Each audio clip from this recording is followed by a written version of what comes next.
Good evening, everyone.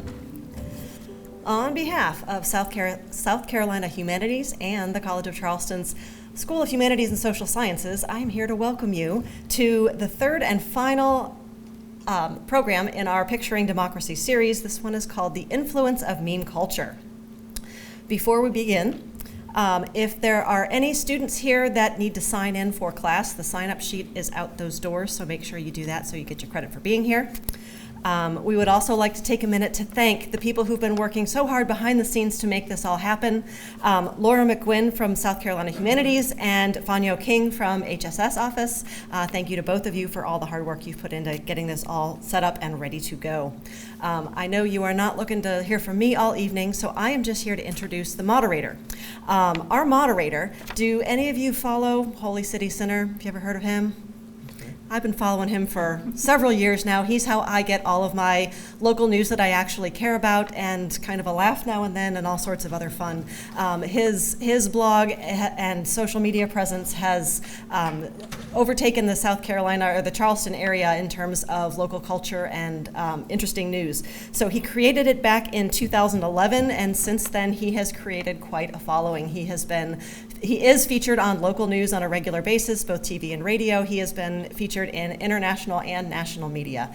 So I give you Holy City Center, Christian Senger.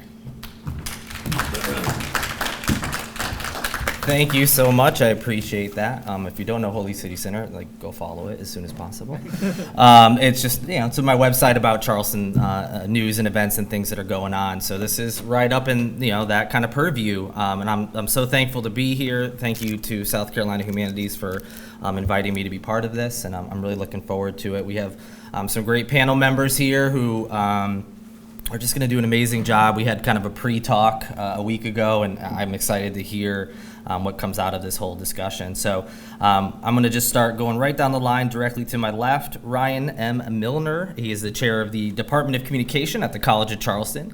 He studies internet culture, which means he studies everything from funny GIFs to Twitter, whether it be Twitter debates to large-scale propaganda campaigns. Across this work, he examines how online interactions matter socially, politically, and culturally.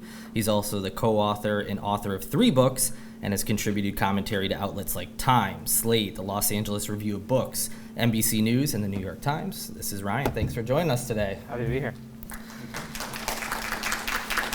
Anything I missed you want to throw in there? It's pretty impressive. I mean, one of the books was on memes, so hopefully that'll be helpful. Oh, yeah. One of the books was on memes. Sorry, I forgot your mic wasn't on. Next, to his left, we have Kristen Kornbluth, Senior Audience Growth and Engagement Producer at the Charlotte Observer. Previously, she worked at the Post and Courier here in Charleston as an Audience Engagement Producer. She graduated from the Honors College here at the College of Charleston in 2018. She was a communications major and got departmental honors her senior year. In her free time, she likes to ride her bike and check out local craft beer. You can also find her on Twitter at Kornbluth. Welcome, Kristen. Last but not least, Emory Parker, all the way down to my left, is the data project manager at STAT. He joined STAT in 2021 after working as a digital editor and data journalist here in Charleston. In 2015, he was part of the team that won the Pulitzer Prize for public service for a series on South Carolina's epidemic of criminal domestic violence. Prior to working in journalism, he worked in a neuroscience lab at the Medical University of South Carolina.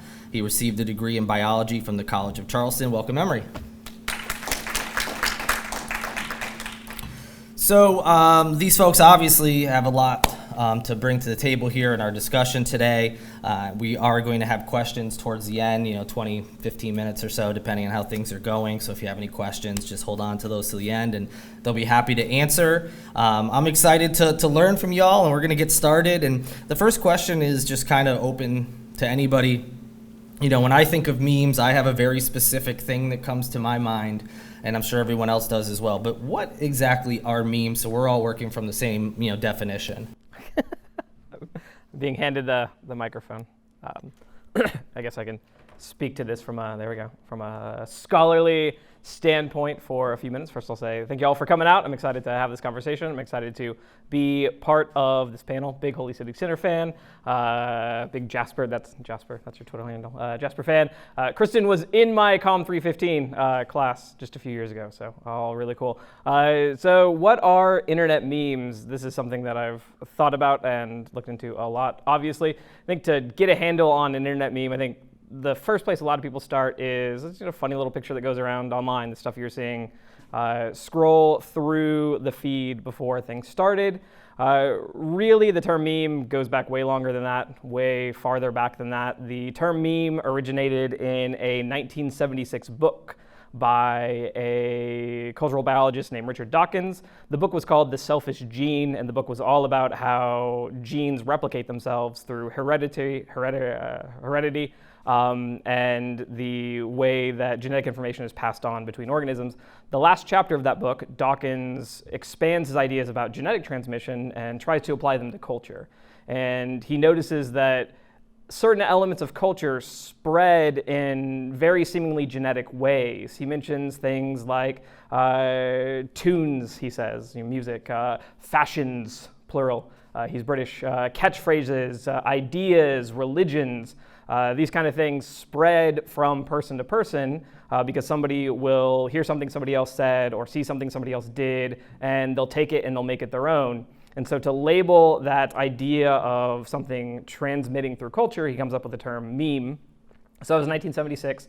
Fast forward about 10, 15, 20 years in the early internet, a bunch of the people hanging out on the early internet were trying to figure out a way to talk about the stuff that they were doing, the little jokes that were being passed around in early internet forums and that kind of things.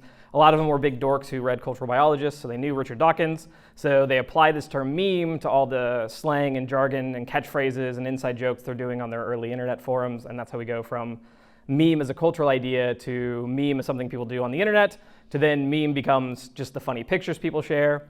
And now what's really interesting is we're kind of going back to a broader kind of, I think, cultural understanding, to where now if you think about the memes that are happening, a lot of times it's the place to me where you have the most memes happening on the internet and the most kind of striking meme factory today is TikTok, right? So it's not static images at all, but it definitely is that same premise. You take a song, you remix a song, you take a little soundbite, you apply it in unique ways, you use text and performance to make something that was there your own. So we're kind of getting back to this more kind of performative cultural thing, to the point where I've got a 9-year-old, he's in 4th grade, and he'll come up to me and, be like, and he'll do something or say something and be like, that's a really funny meme that we do in my class. Like, the term has really shifted. So there we go. Hopefully that's a 101 from how we go from cultural transmission to funny internet stuff, to internet pictures, back to internet stuff, back out to cultural transmission. So there you go. Sounds like your son is using it in the way that it was back in 1976, where it was just like a pop culture thing that everybody knows. I'm trying to think of one off the top of my head that's appropriate, but most are not.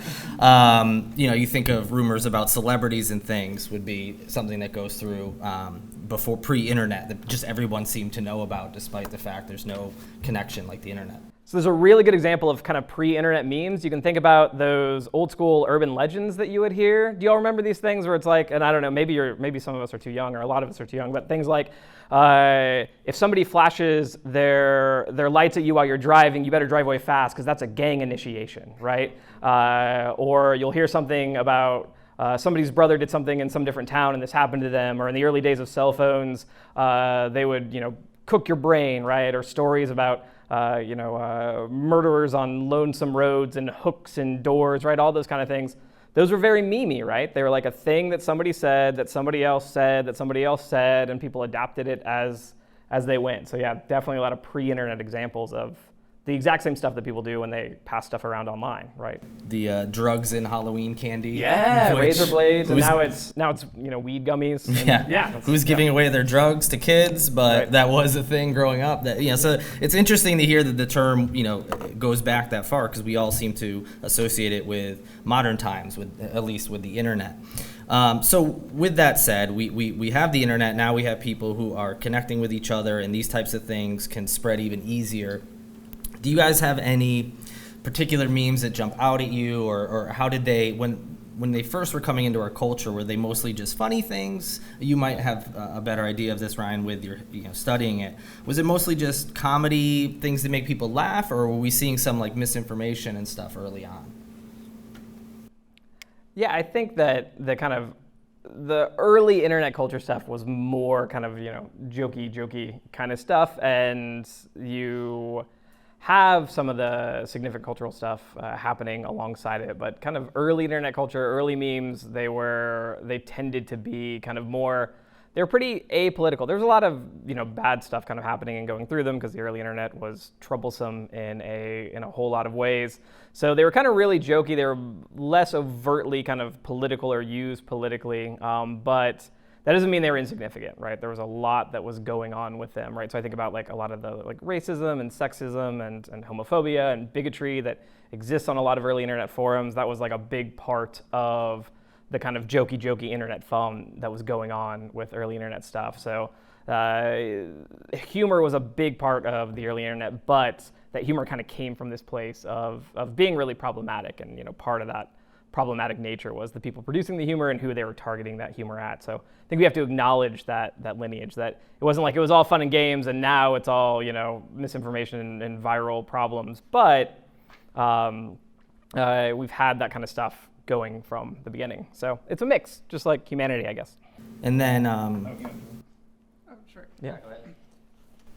Yeah, I was going to say, I think even going back to kind of the first question, I think one thing that I think about a lot with memes is that the way that a lot of information gets encoded into a meme, like a single image can contain just this whole complex idea.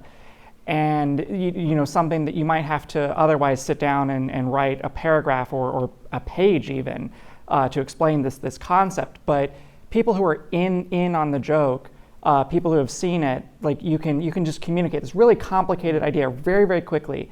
And I think that's a really, really important part of why memes have become so powerful and influential.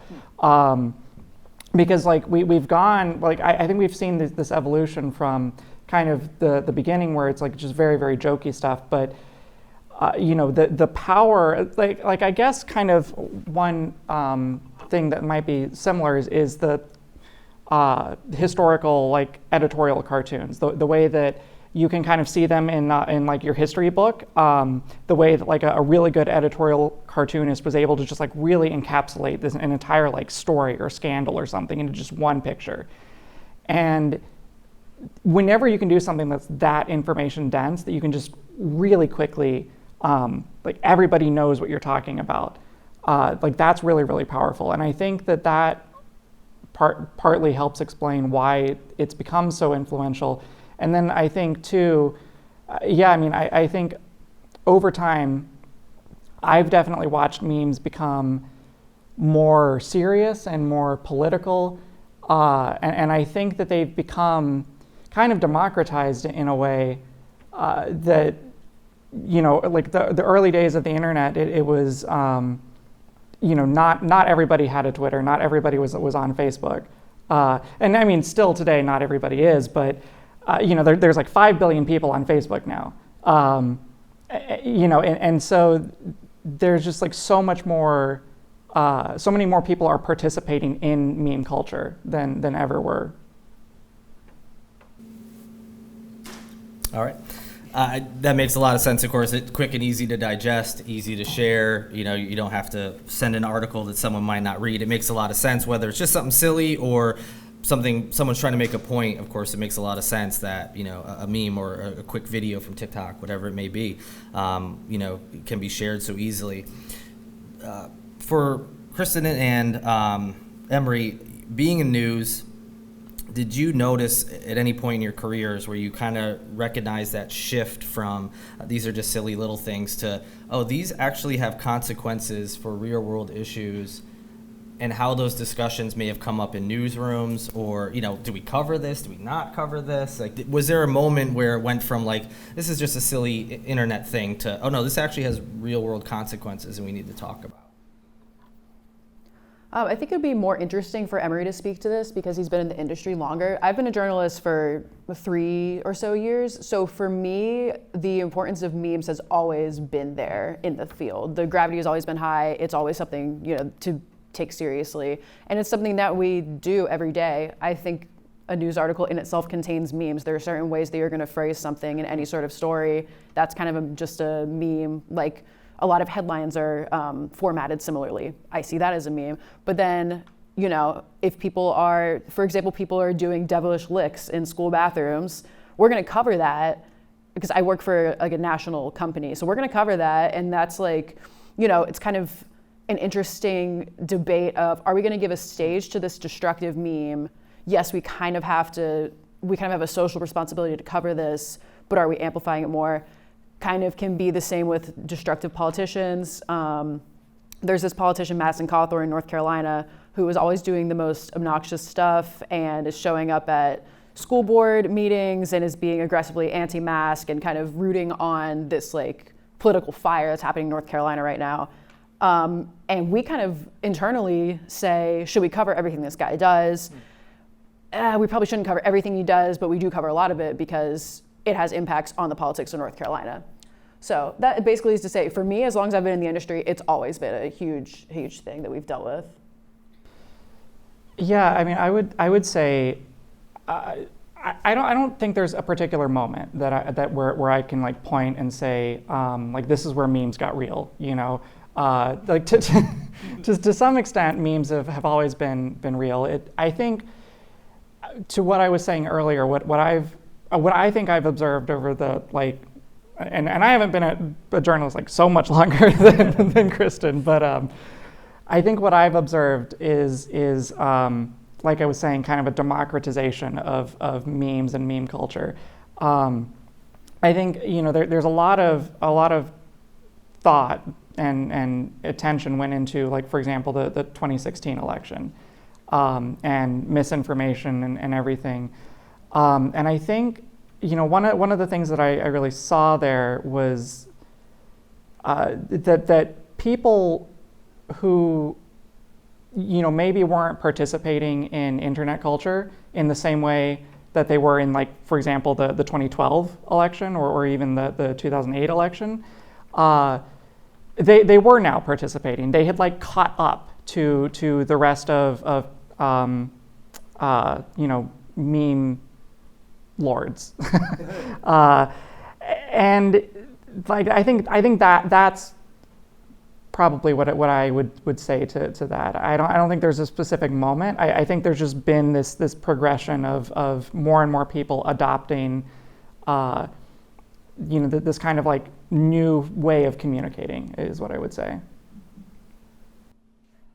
And yeah, you can trace that adoption, I think, with kind of the rises and changes in internet culture and then the kind of the popularization of internet culture to where now internet culture kind of is pop culture and we're kind of really steeped in it. I remember seeing this through the Obama administration, right? So Obama comes into office on a wave of youth support, a lot of social media use. It's not very internet culture-y, it's not very kind of, meme-y, jokey kind of stuff.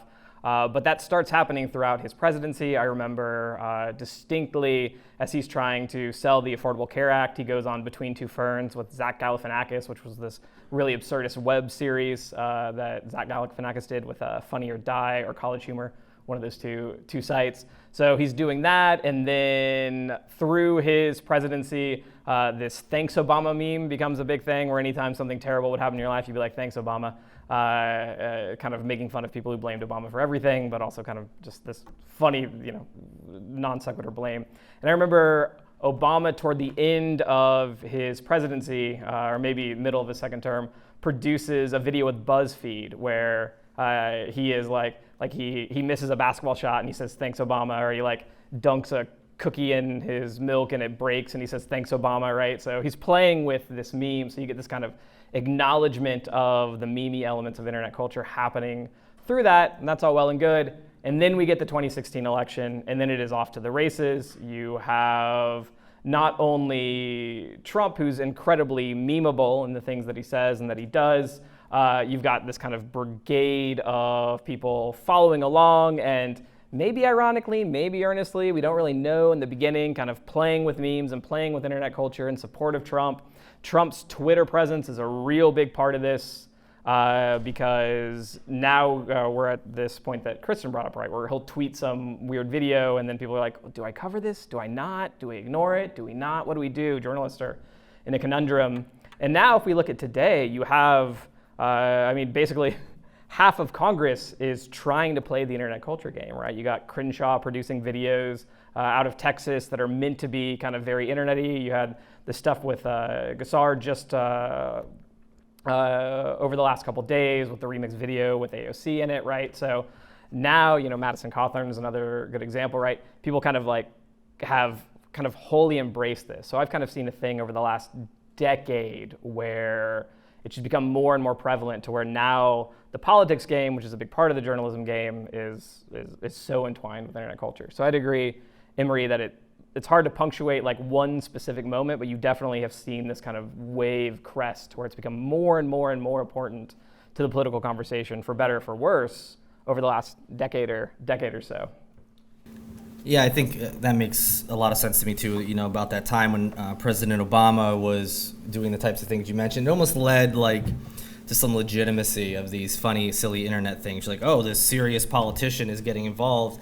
Right. Whether it's you agree with the politics of it itself, or just oh, this important person in our country is acknowledging them and using them, that was a big tide change. So yeah, to jump in there, I remember distinct reactions to Obama being on BuzzFeed and doing Between Two Ferns and playing with some of these things. We're like, that is beneath the office of the presidency. Mm-hmm. And I'm like, well, if you had a crystal ball and you would see where everyone is at in 2021, those debates have gone by the wayside, right?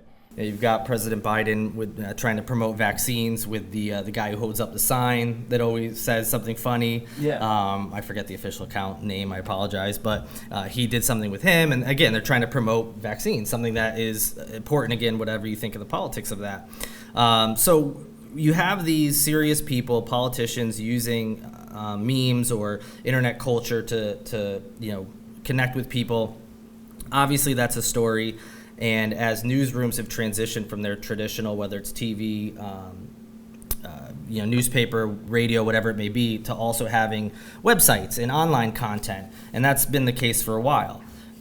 A lot of that online content, from what I remember, was pretty standard. Here's a link to our story. But eventually, a lot of newsrooms started to do their own meme type things. Whether they were the memes we think of with pictures, they're doing videos, they're commenting on social issues, whatever is in pop culture. Do you all remember, and maybe it was already started when you joined newsrooms, was there a moment where hey, we're going to start doing some of these posts that are going to possibly catch on and get us some more likes or views, or get more eyes on our publication?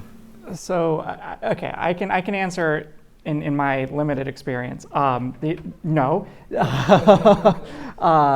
There was definitely not thought of that, for example, when I joined the Post and Courier newsroom. I think that it's really difficult. It's really difficult for, especially a storied news brand, to start thinking about how are we going to do something silly. But then, especially, it can really easily become cringe, and it can really easily become really off-putting, and it's a hard thing to to mess around with. I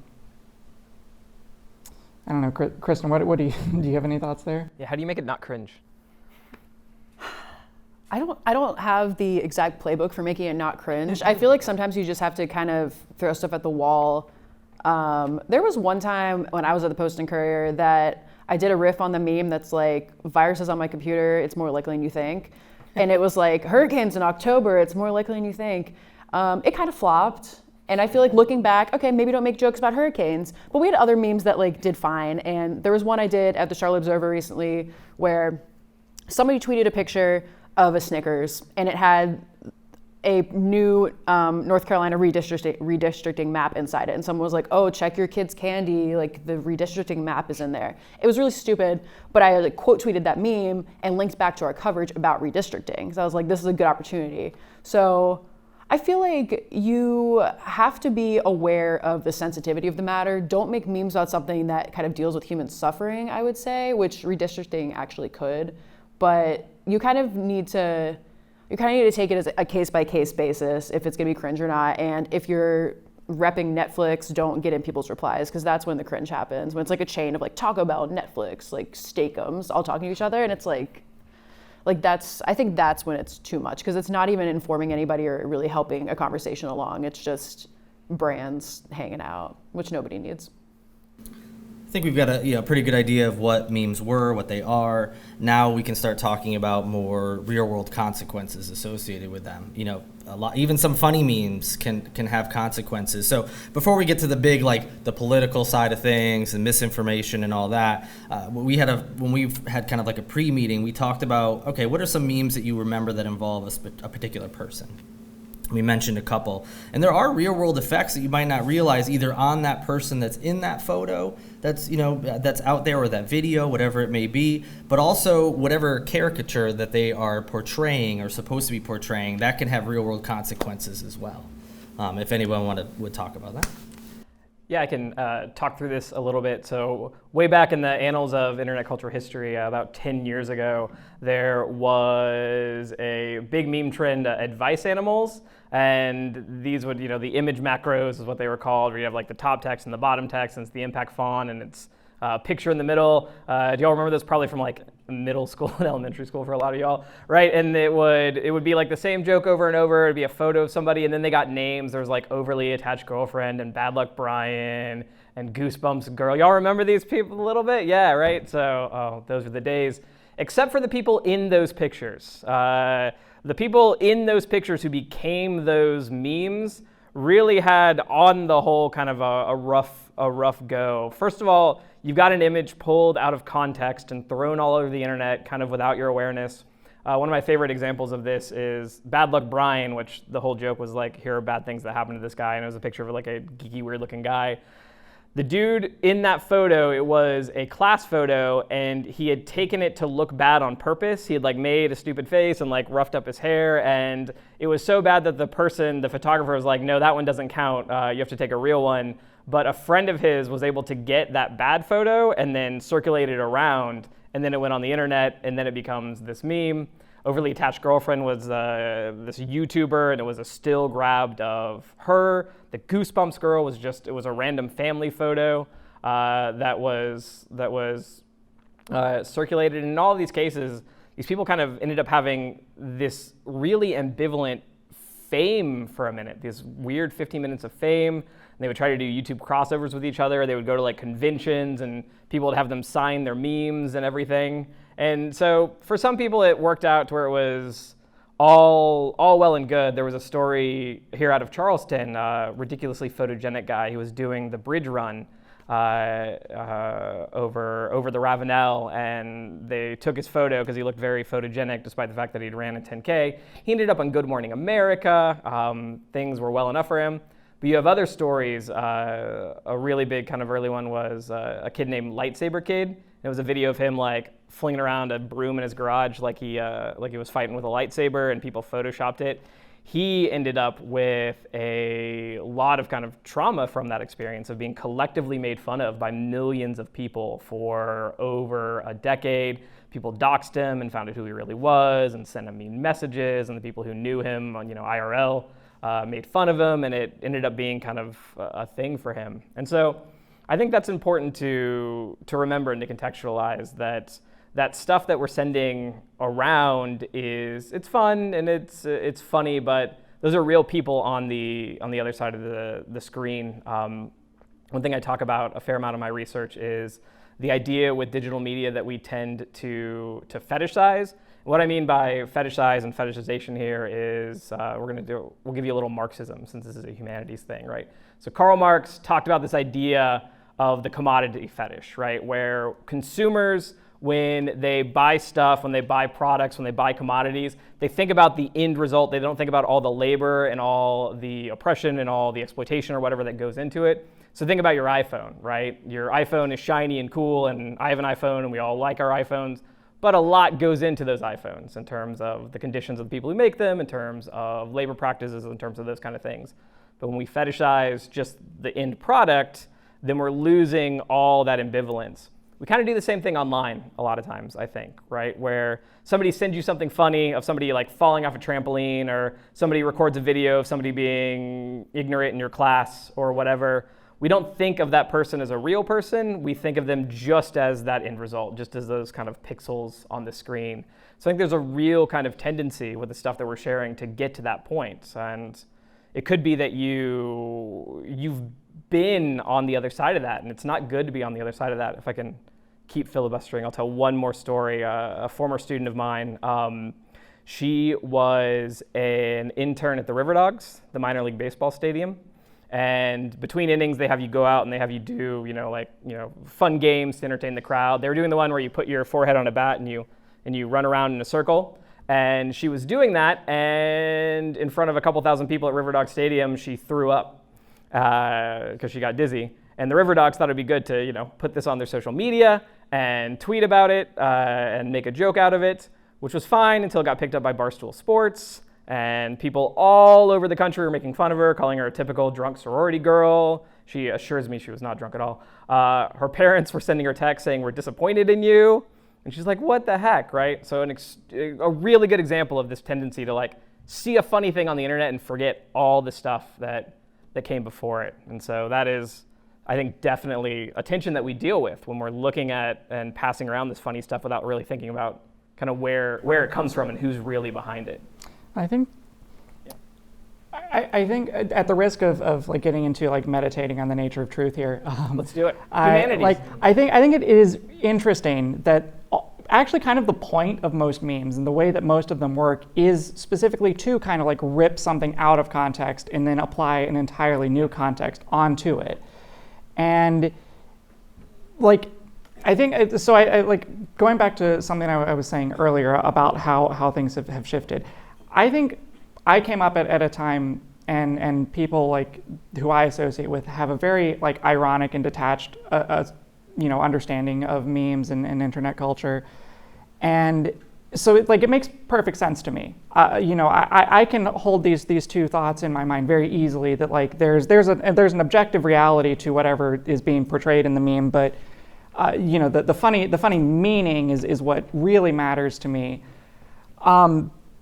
But I think maybe that makes this particular form of communication, of transmitting thoughts, particularly susceptible to misinformation,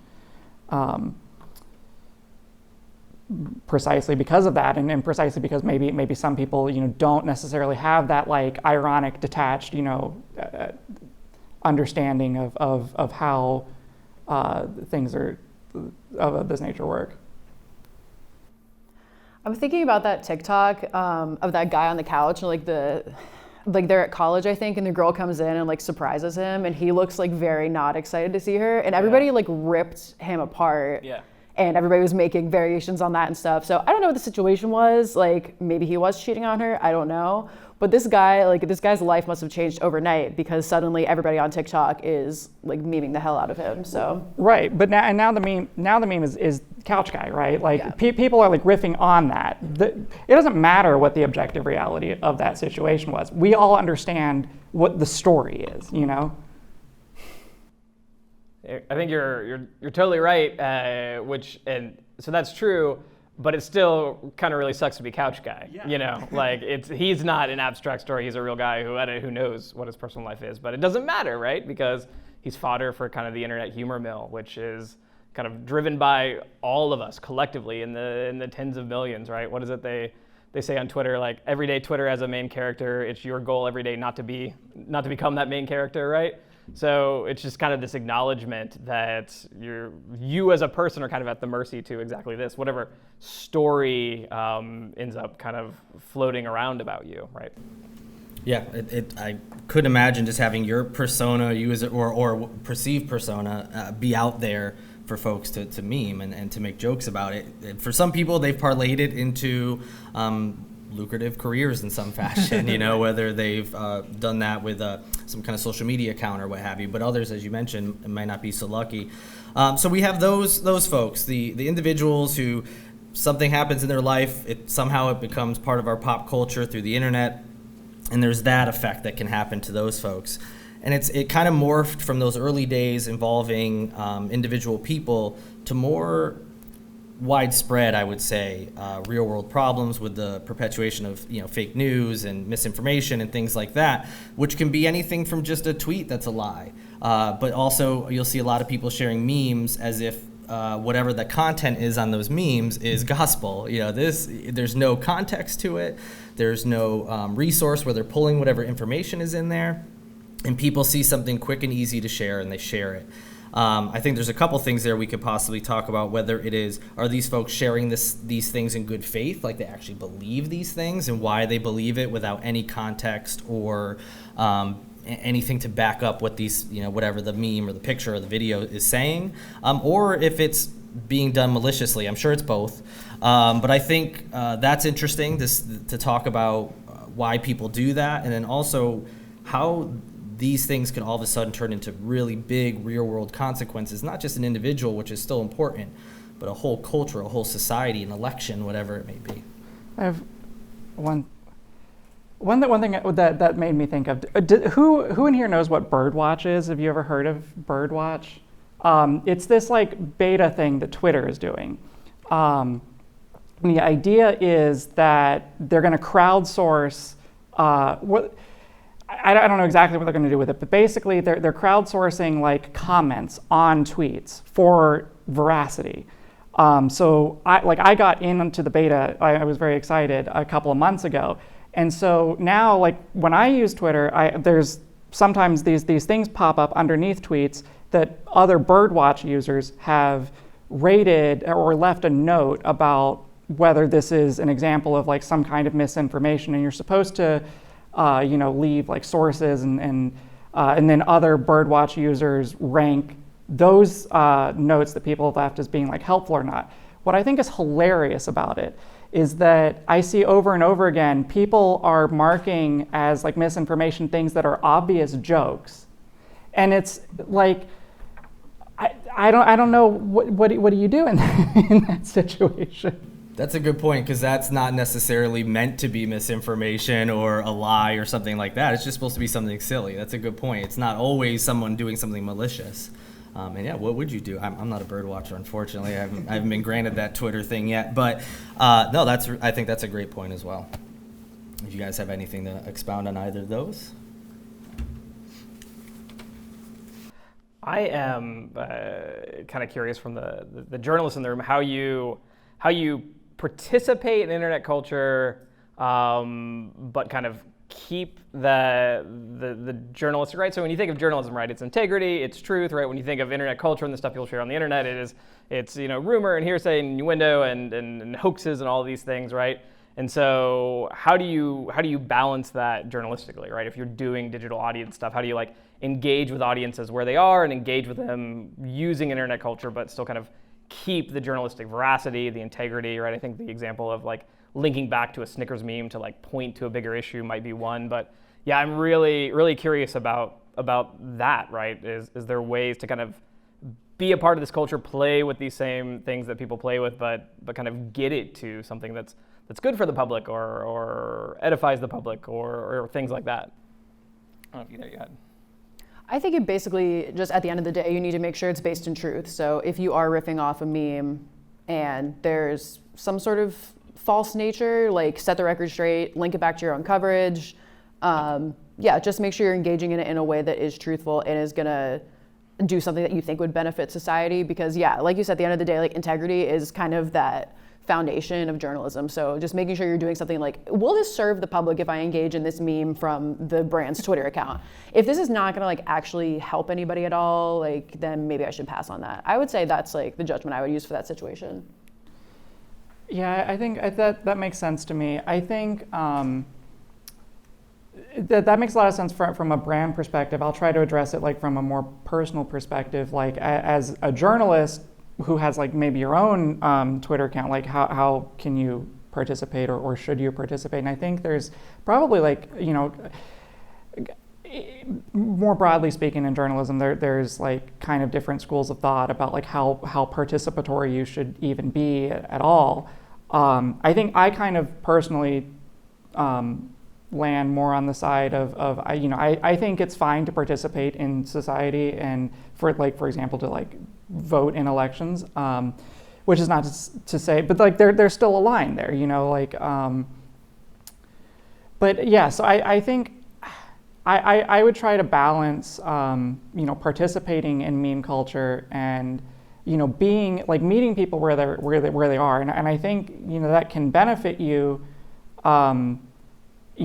creating like real relationships with people that aren't so stilted and aren't coming from this like view from nowhere. But at the same time, I do think like there's definitely a risk there where you could. If you're not careful, accidentally like spread misinformation or, perpetuate, things that are bad or harmful. So you've got to be careful.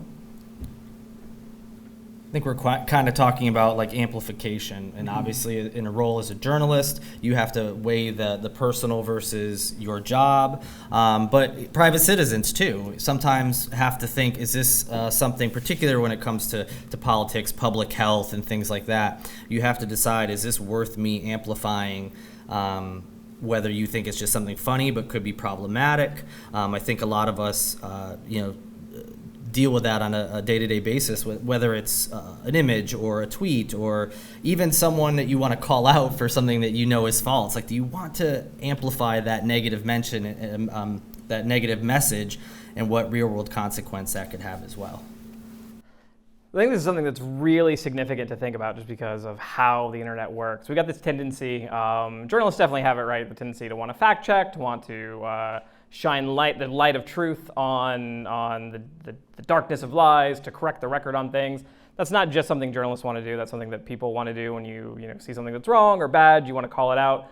A lot of times the problem is in a social media world, when you call something out, you actually can be sometimes calling more attention to it than if you just kind of ignored it, right? You're amplifying it by arguing with it. And it creates this kind of complicated, like an ethical kind of calculus you have to do. So an example of this, probably a couple years ago now, there was a video that went around, an actor who used to be on The Cosby Show, an 80s sitcom, was now bagging groceries at a grocery store. And these people saw him and recognized him from The Cosby Show and recorded this mean video making fun of him for going from The Cosby Show to bagging groceries. And it went around the internet, but it went around the internet in a really interesting way. The video started trending on Twitter. I saw it across different social media. 100% of the engagement with that video that I saw was people defending the guy, rightly so, saying, why are you making fun of this guy? Why are you giving him trouble? He has the right to dignity. He's working a job. There's nothing wrong with that. Leave him alone.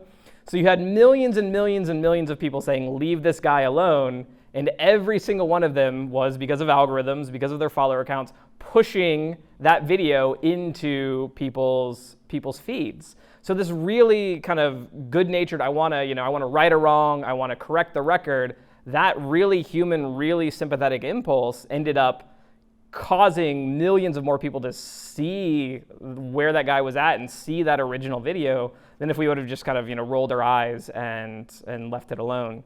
That doesn't mean you can ignore every terrible thing you see on social media. It doesn't mean never get into an argument on Facebook or never call something out that you see on TikTok or Instagram or whatever. But you do have to kind of make this decision, like to engage or not to engage, to amplify or not to amplify.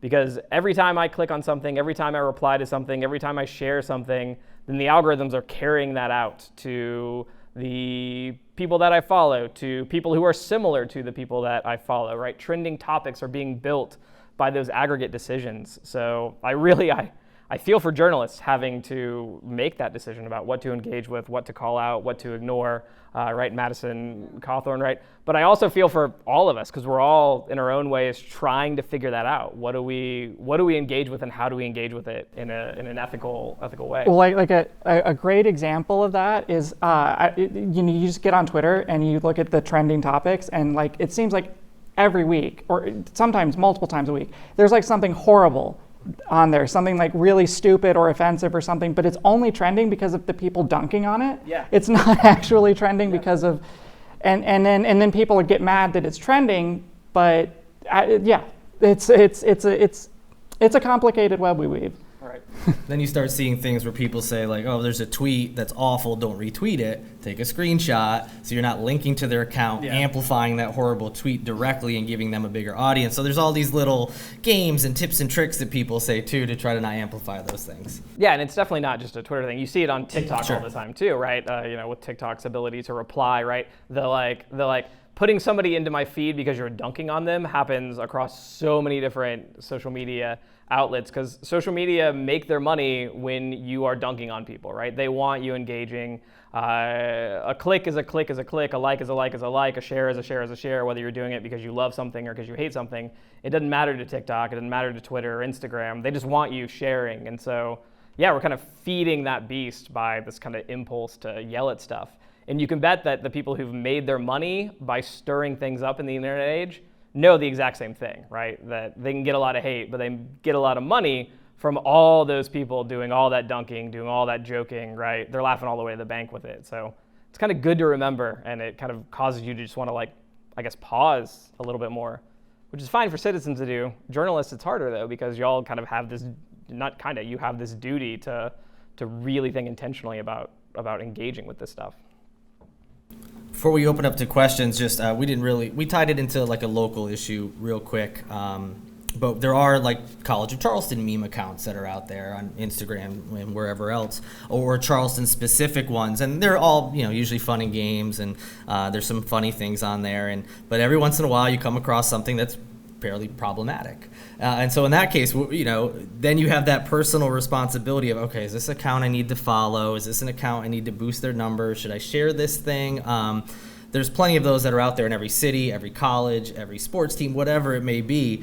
And it might not seem like a big deal to a lot of people. It's just a silly, they're making jokes. But those can, like we've been talking about, can have real life consequences as well, whether it's perpetuating stereotypes, or spreading racism, misogyny, whatever it may be. You might not realize what you're doing when you share those. And you mentioned algorithms, sharing things. Sometimes that ends up putting other similar content on not just your feed, but then other people's feeds as well. Because like you said, a like is a like, a retweet is a retweet, and they think you like those accounts and they'll start showing you more. Which, if you're a savvy internet user, might not be a big deal. But someone who might not know as much or realize what they're doing, that might, what was it? I saw a story recently where someone created a fake Facebook account, and they just conservative posts. Not a big deal, just conservative politicians. And within a couple days, they were being directed to follow QAnon and stuff like that. So you can have really dangerous transitions with these types of things. I don't know if you've seen that in your studies or anything. I'm just kind of on a soapbox at this moment. But do you have any comments on local things or anything like that? Otherwise, we'll open it up. I don't know, how steeped are y'all in the Charleston meme accounts? The only thing I'll say about Charleston media is that my mute and block list is very spicy. All right, so we've kind of hit that 15-minute mark or so, a little less. If you all have any questions for any of these awesome panel members, I guess raise your hand. Someone will come around with a microphone, and they'll be happy to answer. Or if you have comments, anything you want to add.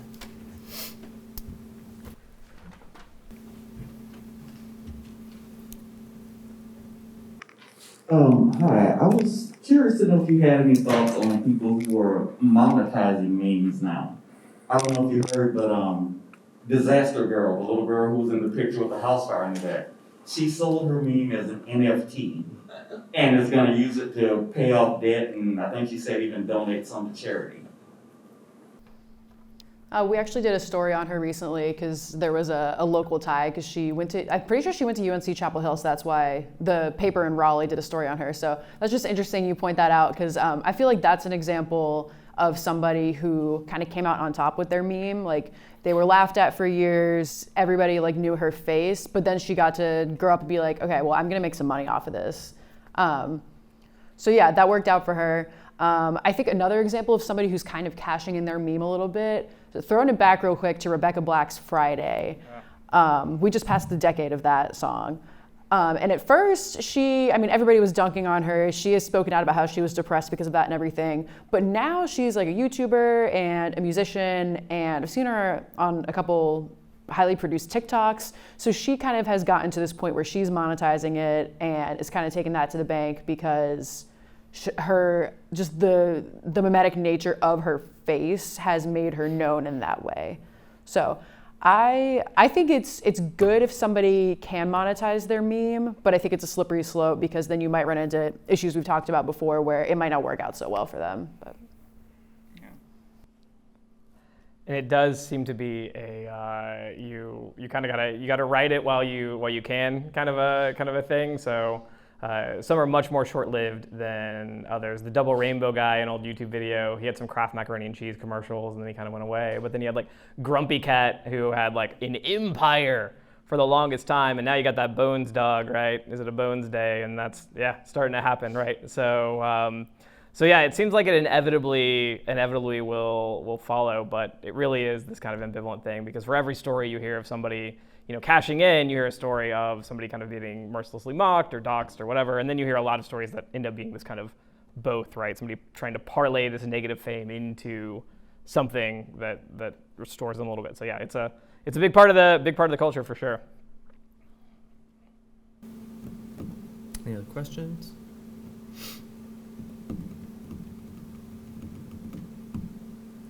Anything y'all want to add while we're waiting to see if someone raised a hand over there?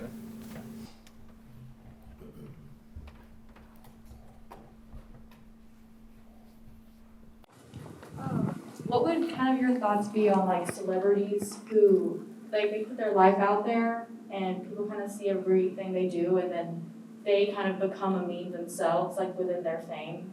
It's like, for example, Drake and like, I don't know, all the funny things that he does. He's kind of become a meme himself, but that's not what made him famous. He was famous prior to, and that kind of happens to a lot of celebrities.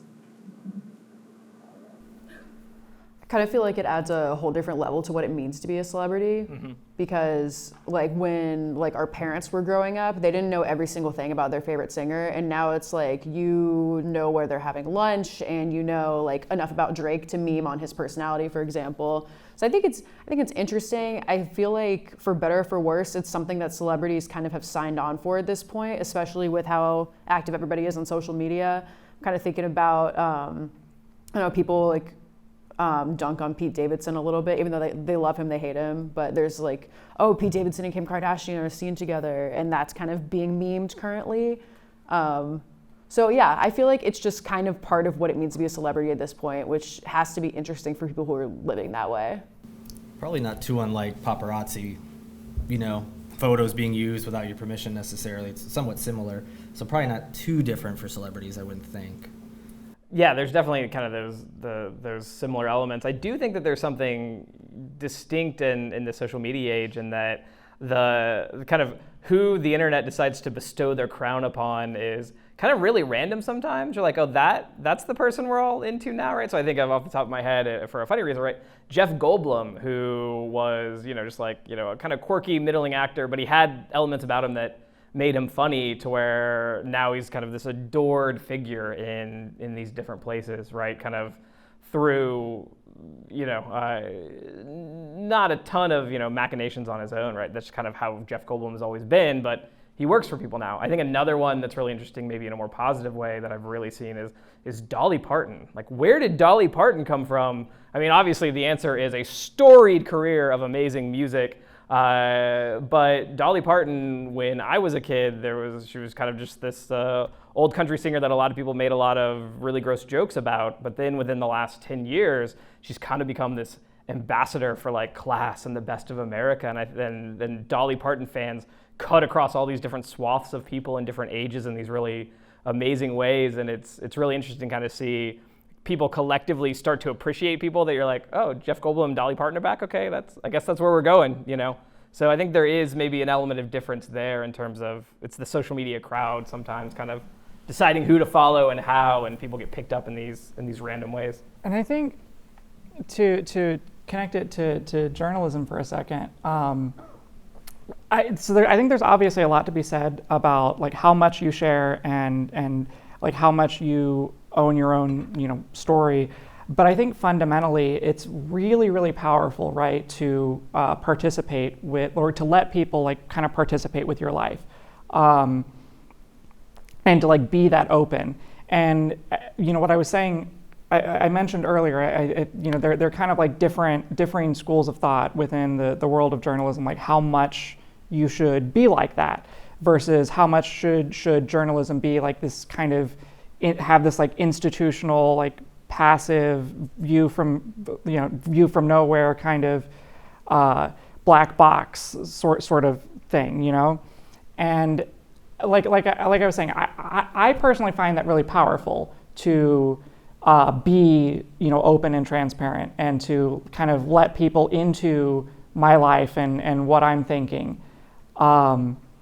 So I mean, like I said, there's a lot to be said about, you know, not oversharing and not, you know, letting your life and your story like spiral out of control and be like something that the public now owns and that you don't own. But I think it can be fundamentally really powerful and really useful, whether you're a celebrity or a journalist, anybody that's trying to interface with the public.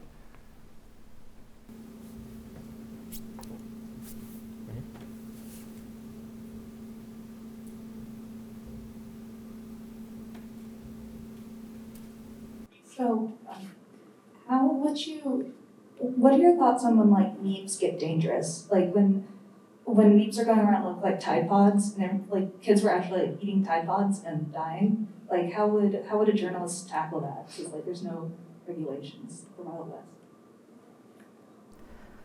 That one's really hard and still horrifies me, but I feel like the most you can do at that point as a journalist is put out stories that are like, hey, here's why you should not eat Tide Pods, and then just aggressively promote it on your social media, make sure parents see it and stuff like that. I feel like that is kind of what ended up happening with the Tide Pod thing, but yeah, I mean, that's a very real threat, and that is something that's kind of horrifying because you think it's not just limited to Tide Pods, like there are a lot of insidious schools of thought that go around in memes. So I think as a journalist, your responsibility is if you do see that and you do have the platform to speak against it, then do, and just hope that your counter messaging is strong enough.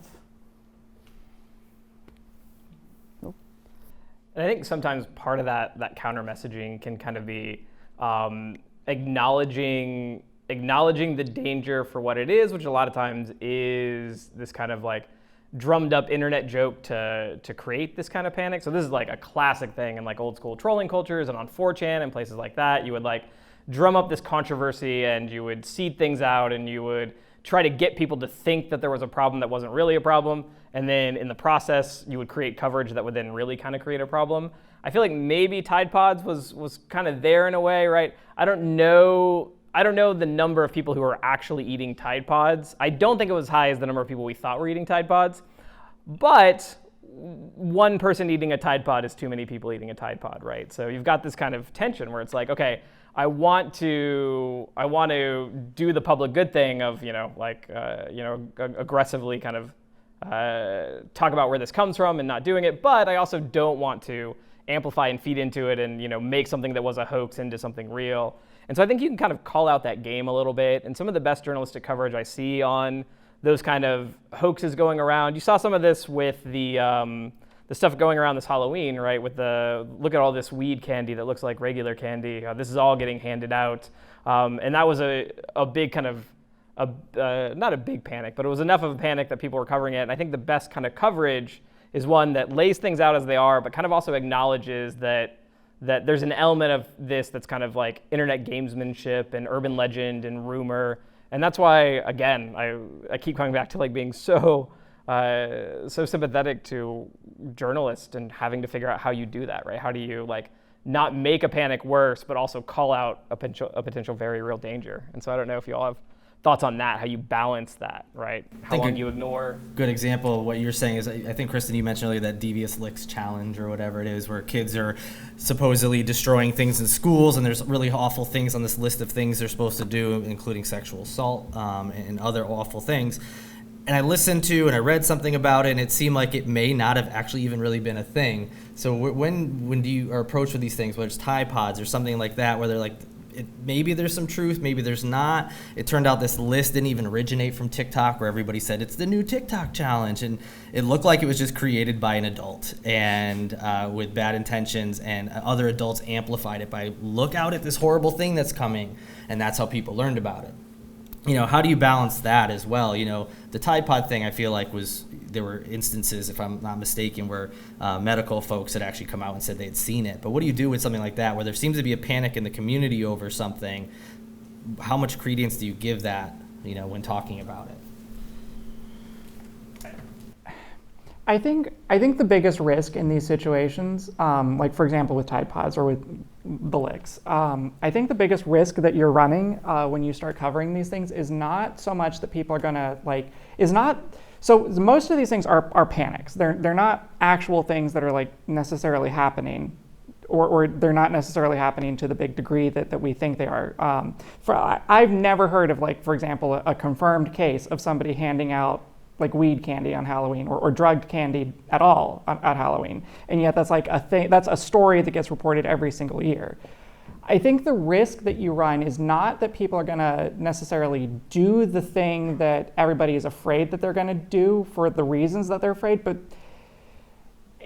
for example, with Tide Pods, I don't think, so there was a real problem with like small kids mistaking it for candy. And then a similar problem with like people with like dementia getting confused and thinking that it's food because it looks kind of like food.